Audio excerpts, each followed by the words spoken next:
In the case of Facebook, Facebook just buys anything that gets close. Like WhatsApp could have become Facebook. Yeah. So instead they bought them.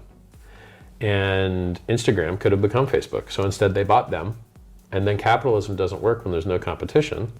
And when the guy that you would want to see outcompeted and have his margins reduced is able to just act as a monopoly and act as a trust. And we have antitrust laws, but people forget what those trusts used to be. It used to be like United Steel and things like that, that would just buy up everybody and then price fix and then screw everybody. And that's what we have and will always have unless they start enforcing those stark antitrust laws. Actually, yeah, I mean, the regulation was there in 2008, but it wasn't enforced.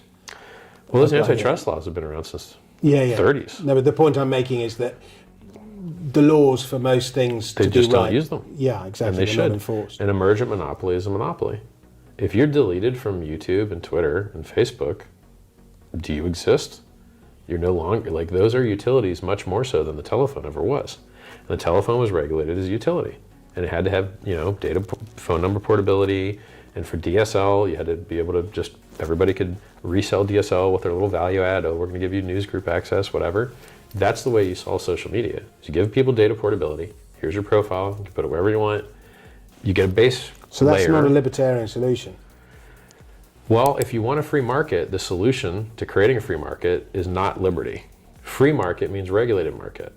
It means you can't price fix, you can't shoot your competitors, you can't have a monopoly. So a free market means an unfree market. A free market is made free by not allowing them to do the scummy things they would naturally do. So it's just like you need capitalism for wants and you need socialism for needs. You need socialism for education, you need socialism for medicine.